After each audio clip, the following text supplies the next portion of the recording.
Oxford, England is a place that we've all heard of. We think of Oxford University, and it's considered, and understandably so, one of the most important universities in the West, and maybe in the world.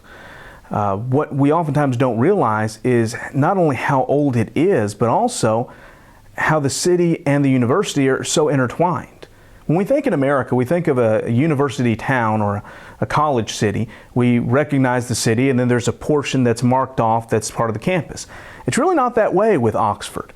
Oxford, their university system includes multiple colleges that are separate but integrated. And so they are in different parts all over the city. And so the city and the educational institution really grew together. And so it's kind of hard to pick one place and say that's the university. It's really all over the place. The city itself is beautiful. It's very old, and they really embrace the old nature of all that's there, the history and the tradition. Now, if you see pictures from there are a lot of things that can naturally come to mind. The streets, the buildings are beautiful. They are historical. There's also some buildings that are special, such as the Radcliffe Camera, which is an ancient academic library. We can also think of other places. There's a pub there called the Eagle and Child, and that's where C.S. Lewis and J.R. Tolkien and their inkling friends got together, and they would talk about their literature love, as well as over time talking more about the actual things they were working on, such as The Lord of the Rings, The Hobbit, and such. But within this place and all its history, there is a Baptist place in it. See, there is a river that runs through there called the Thames, and one of the branches runs through a portion of town, and Baptists in the 1600s would gather there together and would baptize.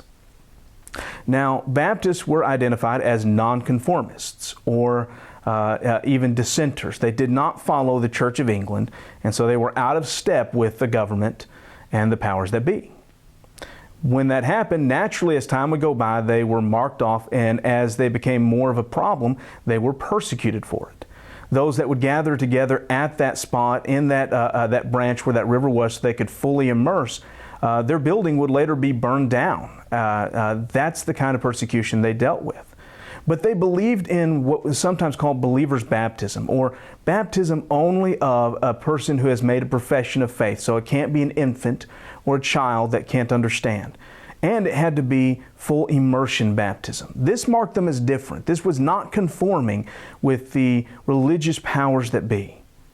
And so this set them apart. But a point that was made on this trip that I found amazing and I still love is that them going to a place where they could fully immerse, a place where they could baptize, was an opportunity not just for people to see and be angry, but for questions to be asked. Now, in our history here in America, there's a lot of tradition about going to a creek or a river and baptizing. Today we have the wonderful opportunity to have things like baptistries within our churches. But there is something to say for the opportunity to go out to a public place and practice our faith in public. Yeah, some won't like it, some will be annoyed by it, but others may actually ask questions. Why are you fully dunking someone in water? What's the purpose? And to explain that baptism is an identification with Jesus Christ, you must first talk about salvation. It's a wonderful opportunity. That point really hit home to me. I hope it can hit home to us. There is a bridge that overlooks this branch of that river. And engraved in that bridge is a memorial that speaks of the Baptists that baptized there. To this day, there is recognition of the work and the practice of Baptistic principles and Baptistic rites. We have a distinction all our own, and we should embrace it, and we should continue to use it.